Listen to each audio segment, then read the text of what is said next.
You want to get into foraging mushrooms, but don't know where to begin. One of the best things you can do is just to get out in the woods and start picking mushrooms. Get your hands on mushrooms. Not necessarily eat them, but ID them. Get to know not just the edible mushrooms, but the poisonous ones and the deadly ones. While mycotoxins can be absorbed through your skin, you'd have to work a double shift at Dr. Claw's mad headquarters, handling them non-stop to get a deadly dose. So there's nothing wrong with handling poisonous mushrooms. There are several ways to start building your knowledge, and I suggest doing all of them. First, find a field guide that is specific to your area. Adventure Publications does a good job of making compact, regional-specific guides. I'd avoid the Audubon Society guide just because it covers more than you need, and the photography hasn't been updated since 1981. Good. 4 more. Also, join an online mushroom foraging group, where experts can help you identify your mushrooms, and trolls can make sexual jokes about the size of your stinkhorn.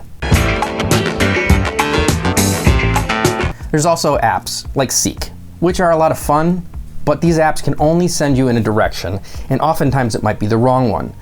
They're much better at identifying plants, but identifying mushrooms relies on much more than what can be captured in one photo from one angle. Now, if you're striking out in your area where it's not seasonable to find mushrooms, think about finding a local cultivator. It's one way to get your hands on mushrooms that may grow wild in your area. Matt's Wild Foods, one town over from me, grows around 30 species, and they have mushrooms available year-round, many of which have been cultivated from local specimens. A great point of entry is the oyster mushroom. Different species can be found throughout the year, and if you can't find any, it's a commonly cultivated species because it's easy to grow. Not only that, but these shops often purchase and sell foraged mushrooms and other wild treasures. Now, let's get back to the oyster. They're also quite distinctive in appearance, making them an easy beginner mushroom to identify. As the name suggests, they have a shape that somewhat resembles an oyster shell. They typically have a broad, fan-like cap that can range from small to quite large, depending on the age of the mushroom. Now, a key feature is to look at the gills. Oyster mushrooms have very distinct decurrent gills. Decurrent simply means that the gills are attached to and run directly down the stipe. They'll go from being really pronounced, and they will just disappear into the stipe almost seamlessly. So there's no hard stop. They should just flow directly into the stipe and disappear. Unlike some other mushrooms, oyster mushroom stems are not particularly tough or fibrous, making them quite pleasant to eat. Now, let's talk about where you're likely to find oyster mushrooms. These fungi are saprotrophic, which means they feed on decaying organic matter. You can often find them on dead or dying trees, particularly hardwoods like oak, beech, or elm.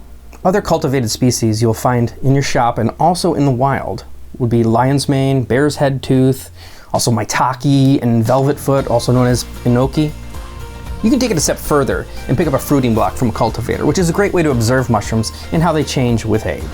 They change in color, they change in shape, size, and also when they get wet. Whether you're foraging in the wild or picking them up at the store, it's essential to properly identify oyster mushrooms. When in doubt, throw it out. So start building a relationship with mushrooms and friends of mushrooms. And while you're at it, support a local business. And remember one thing, foraging is free.